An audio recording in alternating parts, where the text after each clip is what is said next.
Hello दोस्तों, नमस्कार। आप लोगों का ऑल इंडिया स्टडी में स्वागत है।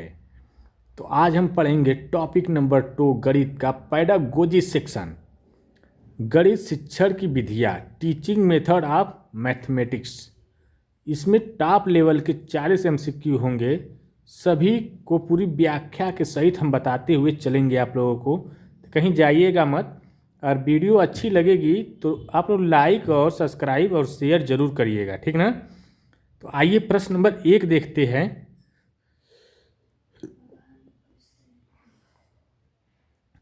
जब शिक्षक उदाहरणों से नियम तक पहुंचता है तो यह कौन सी विधि है। तो देखिए, जब उदाहरण से नियम की ओर जाएगा, ठीक ना। तो जब उदाहरण से नियम की ओर जाएगा तो वह हो जाएगा आगमन विधि, और नियम से उदाहरण की ओर जाएगा तो वह निगमन विधि हो जाएगा, ठीक ना। तो इससे आप लोग याद करने का तरीका जो है हम बता रहे हैं। नि से नियम और नि से निगमन, ठीक ना। तो नियम विधि रहेगी, नियम से उदाहरण की ओर जाएगा, नियम से जब जाएगा तो निगमन विधि, ठीक है। एक याद कर लेंगे तो दूसरा याद हो जाएगा। दूसरा क्या हो जाएगा, उदाहरण से जब नियम की ओर जाएगा तो आगमन हो जाएगा। अब नि से निगमन विधि, नि से नियम की ओर, ठीक ना। तो इसका जो सही जवाब हो जाएगा ऑप्शन नंबर क्या कर रहा है, जब शिक्षक उदाहरण से नियम की ओर जा रहा है, तो जब उदाहरण से नियम की ओर जाएगा तो वह आगमन हो जाएगा, ठीक ना। तो इसका जो सही जवाब ऑप्शन नंबर 2 हो जाएगा, आगमन विधि। यह विधि जो होती है बाल केंद्रित विधि होती है, ठीक ना। ये खोज पर आधारित विधि होती है। आगमन विधि जो होती है बाल केंद्रित होती है और खोज पर आधारित होती है, ठीक। प्रश्न नंबर 2 देखेंगे।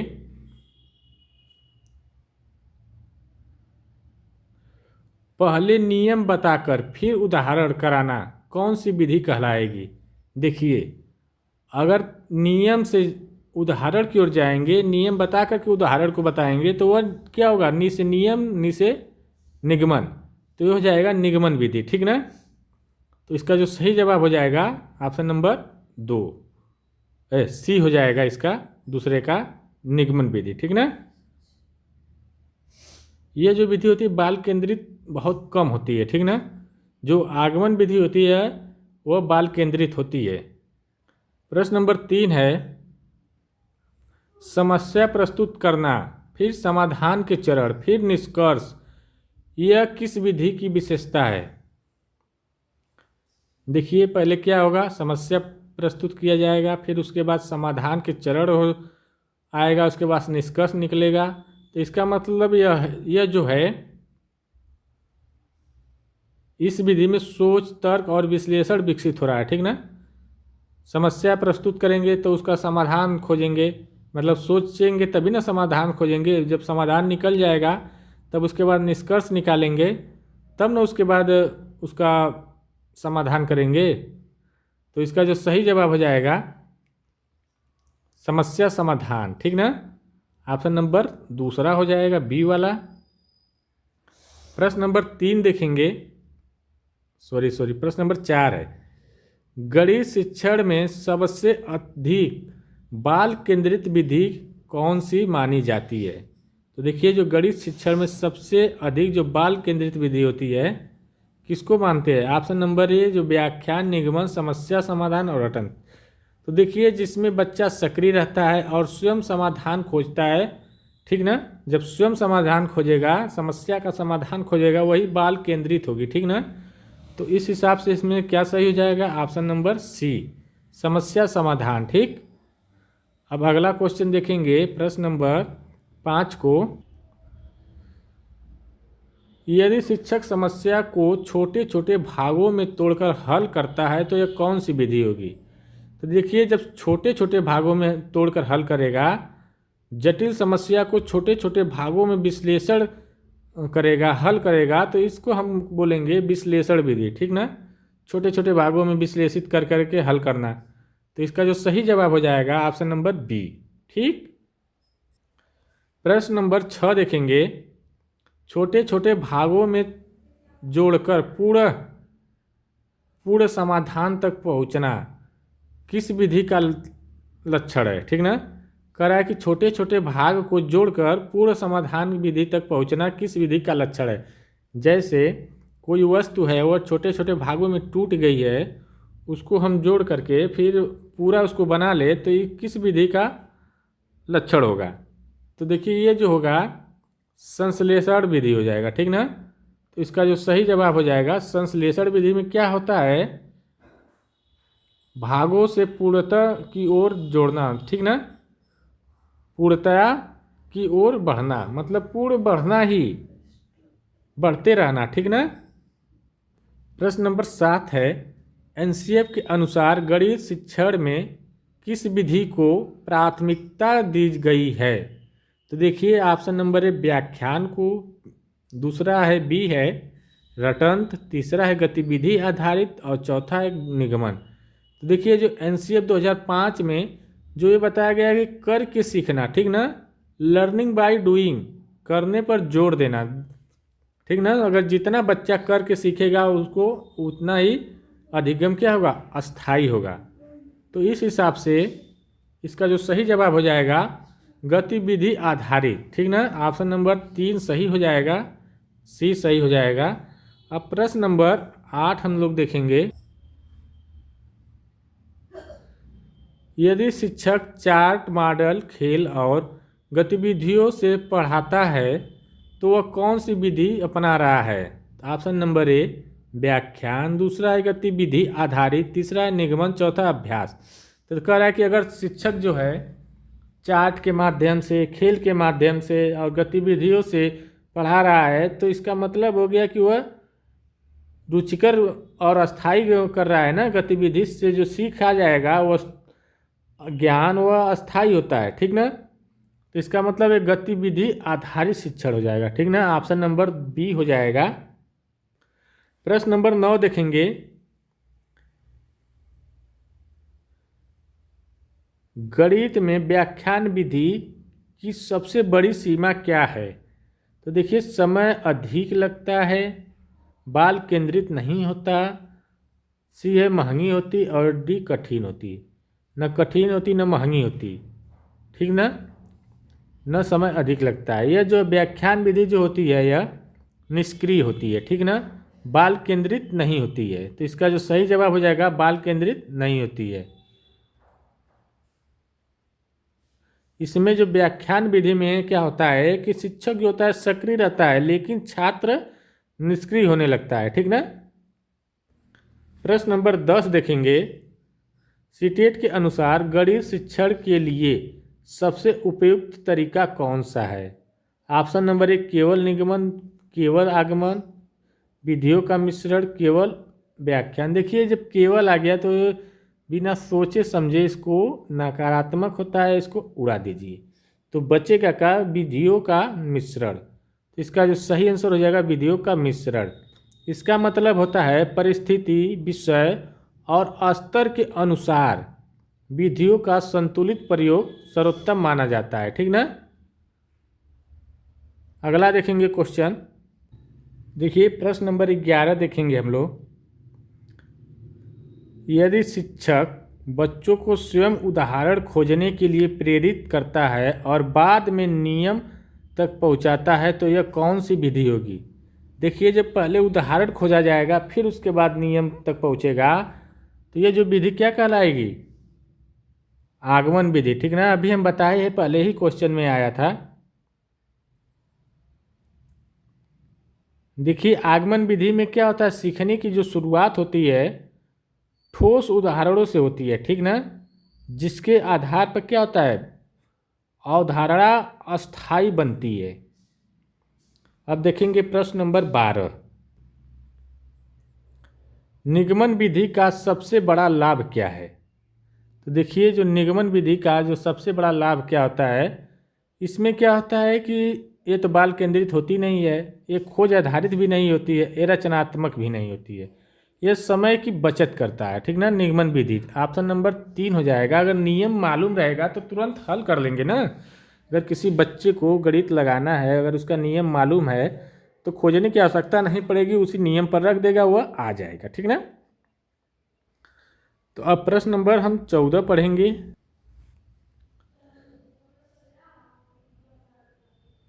तेरह है, ठीक ना। समस्या, परिकल्पना, परीक्षण, निष्कर्ष यह किस विधि की प्रक्रिया है? देखिए, समस्या आएगी, फिर उसके बाद परिकल्पना होगा, फिर परीक्षण होगा, फिर निष्कर्ष निकलेगा। तो ये कौन सी विधि कहलाएगी?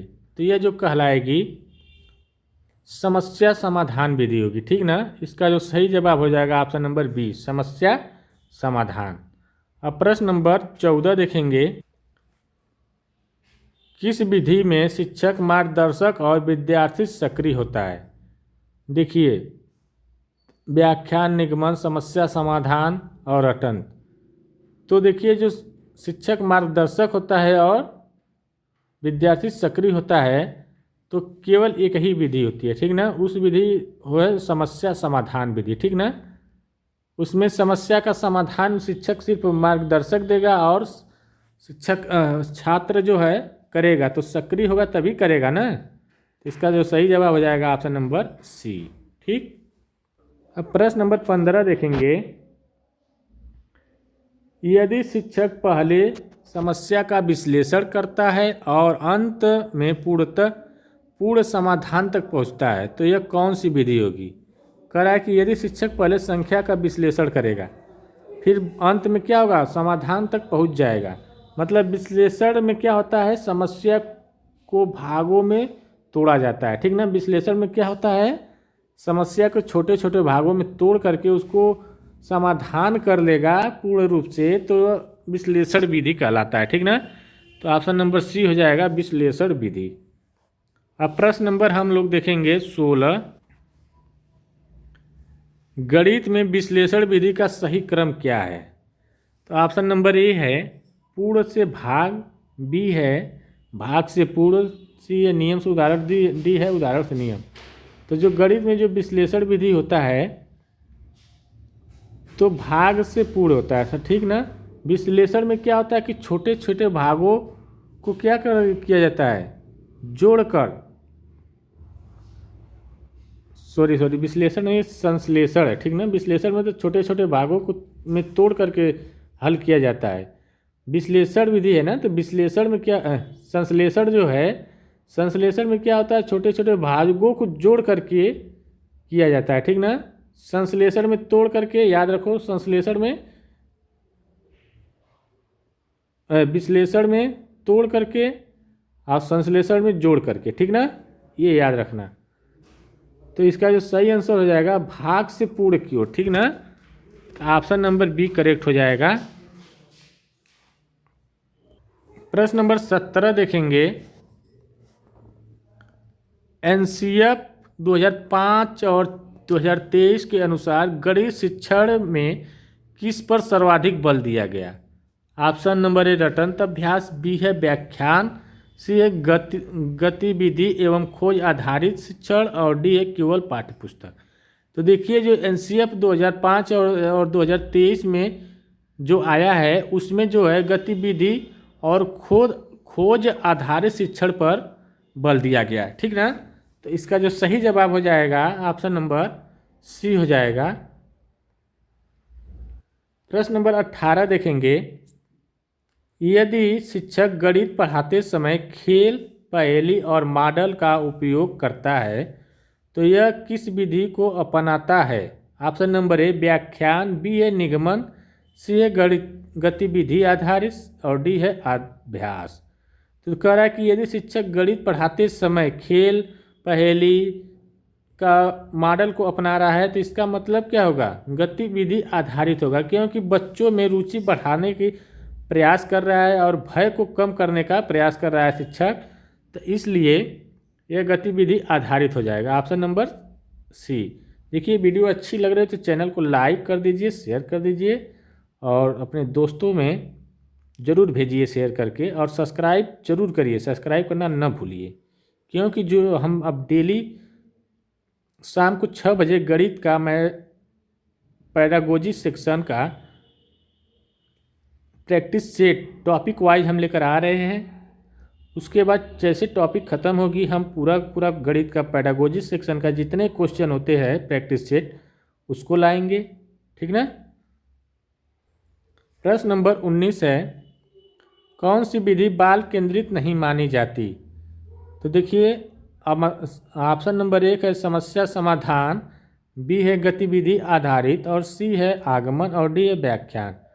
तो देखिए, इसमें से कौन सी विधि जो है बाल केंद्रित नहीं है।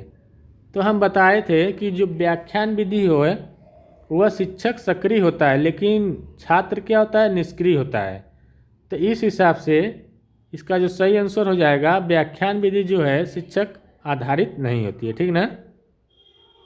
सॉरी, बाल केंद्रित नहीं होती है, शिक्षक आधारित तो होती है लेकिन बाल केंद्रित नहीं होती है। प्रश्न नंबर 20 है, सीटेट के अनुसार गणित शिक्षण में सर्वोत्तम दृष्टिकोण क्या है। ऑप्शन नंबर 1 है केवल आगमन, बी है केवल निगमन, सी है विधियों का संतुलित उपयोग और डी है केवल व्याख्यान। तो देखिए, केवल आ गया शब्द तो क्या होता है, नकारात्मक होता है ना, तो ये गलत हो जाएगा। गतिविधियों का संतुलित उपयोग हो जाएगा हमारा सही आंसर, क्योंकि विषय, कक्षा स्तर और परिस्थिति के अनुसार विधियों का मिश्रण सर्वोत्तम होता है, ठीक ना।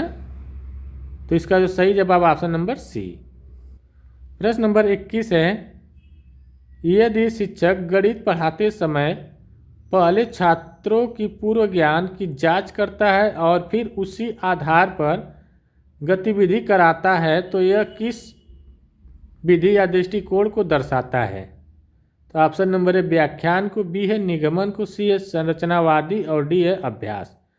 तो देखिए, कह रहा है कि यदि शिक्षक गणित पढ़ाते समय छात्र को पूर्व ज्ञान की जांच कराता है और फिर उसी के आधार पर गतिविधि कराता है तो क्या हो जाएगा बताइए।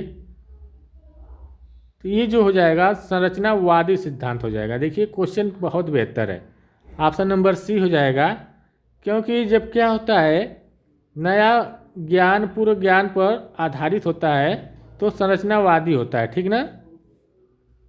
संरचना होती है तभी तो नया ज्ञान पूर्व ज्ञान पर आधारित होगा। अगला क्वेश्चन देखेंगे, प्रश्न नंबर 22 को, निम्न में कौन सी विधि अवधारणा निर्माण के लिए सर्वाधिक उपयुक्त है। तो ऑप्शन नंबर ए व्याख्यान, बी है निगमन, सी है आगमन और डी है रटन। तो देखिए, जो अवधारणा निर्माण के लिए सबसे बढ़िया विधि जो है यह आगमन विधि होती है, ठीक ना, क्योंकि उदाहरण से जब नियम तक पहुंचा जाएगा तो अवधारणा क्या होती है, बच्चों की मजबूत होगी, ठीक, और अस्थायी होगी। प्रश्न नंबर 23 है, यदि शिक्षक छात्रों को विभिन्न तरीकों से एक ही समस्या हल करने के लिए प्रेरित करता है तो यह किस विधि को बढ़ावा दे रहा है। तो ऑप्शन नंबर ए निगमन, बी है व्याख्यान, सी है समस्या समाधान और डी अभ्यास।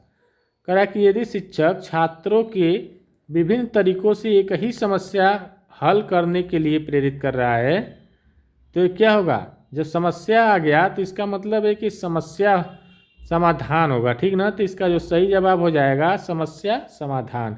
एक से अधिक समाधान खोजने से सोच और रचनात्मकता विकसित होती है, ठीक ना। प्रश्न नंबर 24 है, गणित शिक्षण में विश्लेषण विधि का मुख्य उद्देश्य क्या है।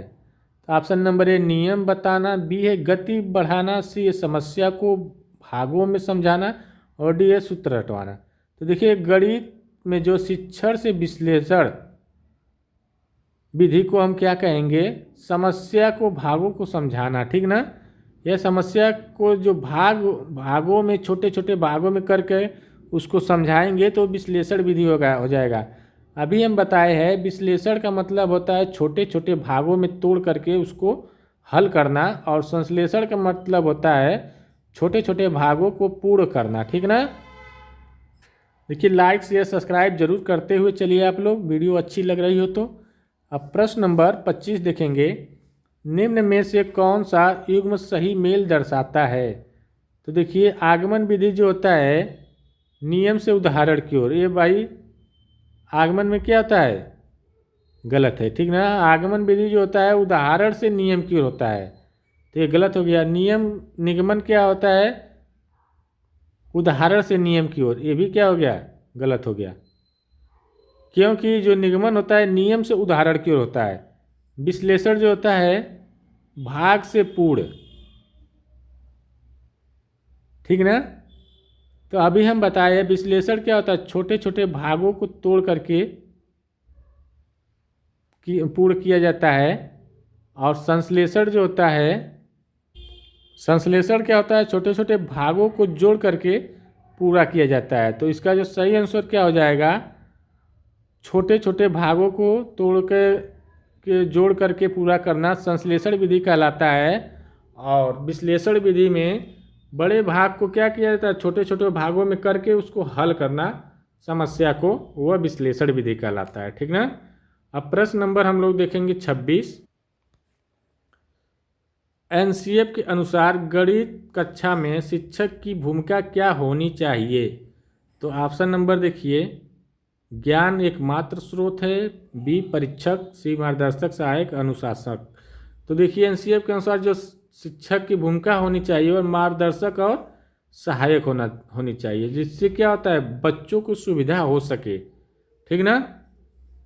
प्रश्न नंबर 27 है, यदि गणित शिक्षण में केवल सही उत्तर पर जोर दिया जाए तो किस लक्ष्य की उपेक्षा होती है। तो देखिए प्रश्न नंबर 27 देखते हैं, यदि गणित शिक्षण में केवल सही उत्तर पर जोर दिया जाए तो किस लक्ष्य की उपेक्षा होती है। अगर सिर्फ गणित शिक्षण में अगर सही उत्तर पर जोर दिया जाएगा तो यह सोच की प्रक्रिया की उपेक्षा होगी, ठीक ना। क्योंकि सोच की प्रक्रिया की उपेक्षा इसलिए होगी कि जो गणित में क्या होता है, एक प्रक्रिया होती है जो सीखने पर बल देती है, ठीक ना। लेकिन यह क्या कर रहा है, उपेक्षा हो रही है, तो सोच की प्रक्रिया की क्या होगी, उपेक्षा होगी। प्रश्न नंबर 28 है, कौन सी विधि गणितीय भय को कम करने में सबसे अधिक सहायक है।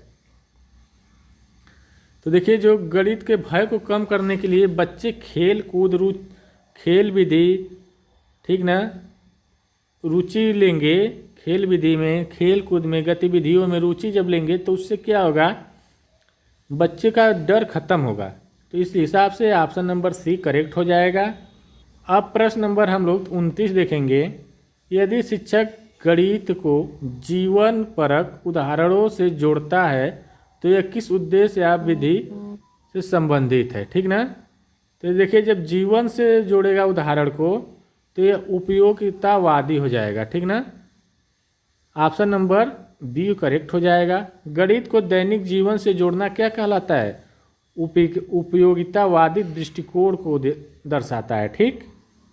प्रश्न नंबर 30 देखेंगे, सीटेट के दृष्टिकोण से गणित शिक्षण की सबसे प्रभावी रणनीति कौन सी है। तो ऑप्शन नंबर है केवल पाठ्यपुस्तक, बी केवल शब्द आए तो उसको काटते चलो, अभी खुद ही आंसर आ जाएगा इसका। तो इसका क्या आ जाएगा, गतिविधियों का लचीला संयोजन। ऑप्शन नंबर सी करेक्ट हो जाएगा। हर कक्षा या विषय के अनुसार रणनीति बदलना आवश्यक होता है, ठीक ना, एक रणनीति से नहीं हो पाएगा। प्रश्न नंबर 31 है, कक्षा 6 में शिक्षक पहले छात्र से भिन्न के दैनिक जीवन के उदाहरण बुलवाता है, फिर गतिविधि कराकर नियम तक पहुंचता है। तो यह कौन सी विधि होगी। देखिए पहले क्या कर रहा है, उदाहरण बुलवा रहा है, ठीक ना। जब उदाहरण पहले बता रहा है उसके बाद नियम तक पहुंच रहा है तो क्या हो जाएगा, यह आगमन विधि हो जाएगा ना। तो इसका जो सही जवाब हो जाएगा आगमन विधि, ऑप्शन नंबर सी। प्रश्न नंबर 32 है, एक शिक्षक गणित पढ़ाते समय कहता है मैं उत्तर नहीं बताऊंगा, आप अपने तरीके से हल खोजिए, यह किस विधि को दर्शाता है, ठीक ना। तो ये देखिए जब बच्चे को कह रहा है कि आप अपने तरीके से हल को खोजिए तो यह समस्या समाधान विधि कहलाएगा, क्योंकि स्वयं हल पर जोर देने की बात हो रही है, ठीक ना, यह बाल केंद्रित हो जाएगा। तो इसलिए इसका जो सही आंसर सी हो जाएगा। प्रश्न नंबर 33 है, यदि शिक्षक पहले सूत्र बताता है और फिर बोर्ड पर 5-6 प्रश्न हल कराता है तो यह कौन सी विधि होगी? जब सूत्र का मतलब होता है नियम, ठीक ना, तो यह निगमन विधि हो जाएगी। Option number B. प्रश्न नंबर 34 है, किस स्थिति में व्याख्यान विधि सबसे अधिक उपयुक्त मानी जाती है? तो बताइए। रिवीजन के समय क्या होगा? व्याख्यान विधि सबसे बढ़िया मानी जाती है जब रिवीजन किया जाता है तब, ठीक ना। तो इसका जो सही जवाब हो जाएगा ऑप्शन नंबर सी। प्रश्न नंबर 35 है, शिक्षक कठिन शब्द समस्या को छोटे छोटे चरणों में तोड़कर हल करता है, यह कौन सी विधि है? कह रहा है कि शिक्षक जो है छोटे छोटे चरणों में तोड़कर हल करेगा। तो हम बताए जब तोड़कर हल करेगा, छोटे छोटे भागों में करके हल करेगा तो वह विश्लेषण होगा, ठीक ना। और वही छोटा छोटा भाग को जोड़कर हल करेगा तो वह संश्लेषण होगा, ठीक ना। तो इसमें क्या हो रहा है? छोटे छोटे चरणों में तोड़कर हल कर रहा है तो यह विश्लेषण, ऑप्शन नंबर सी हो जाएगा, ठीक। प्रश्न नंबर 36 है, किस विधि में शिक्षक और विद्यार्थी दोनों सक्रिय रहते हैं? तो देखिए, यह गतिविधि आधारित जो विधि होती है इसमें शिक्षक और विद्यार्थी दोनों सक्रिय रहते हैं, ठीक ना। व्याख्यान में सिर्फ शिक्षक सक्रिय रहेगा, ठीक। रटंत और अभ्यास से तो नकारात्मक है, ठीक। प्रश्न नंबर 37 है, एनसीएफ 2005 और एनसीएफ 2023 के अनुसार गणित शिक्षण में सबसे कम उपयुक्त क्या है? तो देखिए, जो सबसे कम उपयुक्त माना गया है रटंत और यांत्रिक अभ्यास। तो इसका जो सही जवाब हो जाएगा ऑप्शन नंबर सी। प्रश्न नंबर 38, यदि शिक्षक गणित पढ़ाते समय खेल, पहेली और समूह कार्य का प्रयोग करता है तो उसका मुख्य उद्देश्य क्या है? तो देखिए, जब खेल, पहेली, समूह कार्य का प्रयोग कर रहा है तो इसका मतलब है कि वह रुचि और सहभागिता को बढ़ावा दे रहा है। तो इसका जो सही जवाब हो जाएगा ऑप्शन नंबर सी। प्रश्न नंबर 39 है, कौन सी विधि गणितीय भय को सबसे अधिक कम करती है?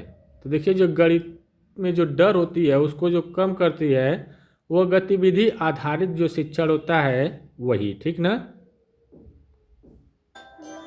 प्रश्न नंबर 40 है, सीटेट के अनुसार गणित शिक्षण में सबसे सही कथन कौन सा है?